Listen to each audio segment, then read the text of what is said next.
On the last weekend of August 2019, workers across the country opened their banking apps and found nothing. No paycheck, not late, not a few dollars short, simply gone. They worked at hospitals, restaurants, staffing agencies, and small businesses spread across dozens of states, and they had one invisible thing in common. Every one of their employers had trusted the same company to move their wages from the business's account into theirs. That company was called MyPayrollHR, and the man who ran it had spent 6 years quietly rerouting other people's money through his own banks. To understand what happened, you have to understand what a payroll processor does. A company with a few hundred employees doesn't write hundreds of checks by hand every 2 weeks. It hires a payroll company, sends over one large lump sum, and the processor breaks that sum into individual direct deposits, one for each worker. Those deposits move through a system called a CH, short for the Automated Clearinghouse. A CH is the plumbing of American banking, the network that quietly shuttles trillions of dollars between accounts every year. When it works, nobody notices it. Your employer's money goes in one end, and a couple of days later your pay appears in your account. MyPayrollHR sat right in the middle of that pipe, for thousands of workers at once. The company was one piece of something larger. According to the Justice Department, Michael Mann was the chief executive of a firm called ValueWise, and he owned a group of businesses that included several payroll and staffing companies.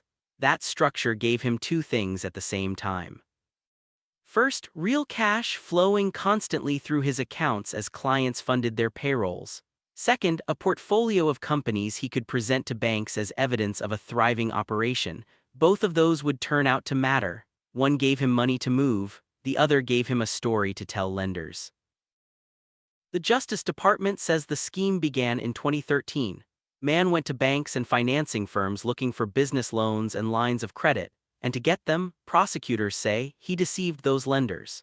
He created the impression that his companies were doing far more business than they actually were, and on the strength of that impression, the money came in. But borrowed money carries a problem built into it. It has to be paid back on schedule with interest. The payments on one loan had to come from somewhere real, and increasingly, prosecutors say that somewhere was money that belonged to other people. This is the point where MyPayrollHR stopped being a payroll company and became a tool. When client businesses sent in their payroll cash to be distributed to employees, that money was supposed to pass straight through, untouched, to the workers it was owed to. According to the Justice Department, Mann diverted it. He changed the CH instructions, the digital orders that tell the banking network exactly which account each transfer should land in, and he rerouted payroll funds into accounts he controlled. Money meant for a nurse's checking account or a line cook's or a warehouse worker's quietly landed somewhere he could spend it instead. What he did with that money, prosecutors say, was kite it. Check kiting and its electronic cousin works by exploiting the delay between when a transfer is initiated and when it actually clears. Move money fast enough between accounts, and for a short window the same dollars appear to exist in two places at once. Mann shuffled millions of dollars among his own banks, using freshly diverted payroll and freshly borrowed loans to paper over the holes left by the last round. As long as new money kept flowing in, the gaps never showed. That's the same engine underneath every Ponzi scheme ever run. The arithmetic only holds while the inflow never stops. The day it stops, everything visible collapses at once. It's worth pausing on why payroll made such effective fuel. A normal fraudster working only with bank loans runs out of road quickly because lenders eventually ask for their money back and start checking the books. But payroll cash refilled on its own. Every pay cycle, client companies voluntarily wired fresh money into accounts Mann controlled, expecting it to pass through to their employees. He didn't have to trick anyone into sending it. The system was designed to hand it to him. That turned an ordinary loan fraud into something with a renewable supply, running as long as nobody downstream noticed that a single deposit had gone missing. For 6 years, the inflow didn't stop.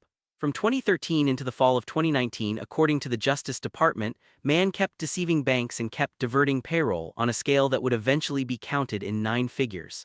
The Justice Department built its own announcement of the case around a $100 million fraud, and for most of that time it held together.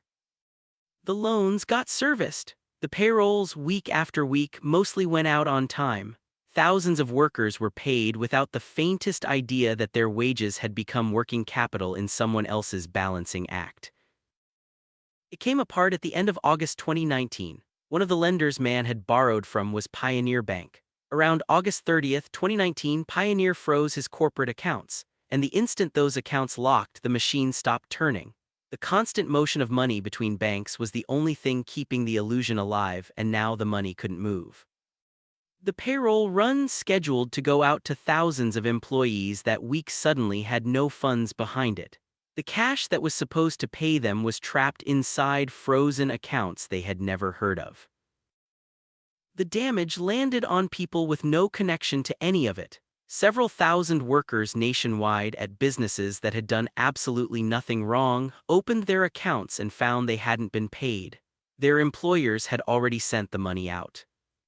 They had handed their payroll to a processor in good faith, exactly as they were supposed to, and now those wages were sitting behind a bank freeze while rent, groceries, and bills kept their usual schedule.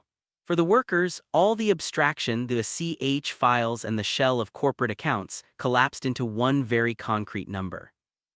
A balance that should have gone up and didn't. Michael Mann did not drag the case out. On August 12, 2020, he pleaded guilty. According to the Justice Department, the plea covered conspiracy to commit wire fraud, aggravated identity theft, 9 separate counts of bank fraud, and filing a false tax return. Read that list slowly. It describes something built and maintained over years, not a single reckless afternoon. The bank fraud counts map to the lenders he deceived. The identity theft and false tax return charges hint at just how much fabricated paperwork a scheme this size demanded to stay standing. The sentence arrived in August 2021. According to the Justice Department, Michael Mann was sentenced to 144 months in prison. That is 12 years. The court ordered him to pay restitution of $101,038,793.31. The forfeiture attached to the case included $14,522,474.90 in cash, along with 30,000 shares of Pioneer Bancorp, the parent company of the very bank whose account freeze had brought the entire scheme down. Sit with that restitution figure for a second. More than $101 million ordered repaid to the banks he deceived and the workers whose paychecks evaporated. Strip away the identity theft, the false filings, and the 9 counts of bank fraud, and what's left underneath is a single betrayal of trust, repeated for 6 years. Mann had positioned himself at the one narrow point in the system where thousands of people's wages passed through his hands on the way to their own accounts. And for 6 years, some of that money quietly failed to finish the trip. The plumbing everyone assumed was automatic and invisible turned out to have a person standing inside it, deciding which dollars kept moving and which ones stopped.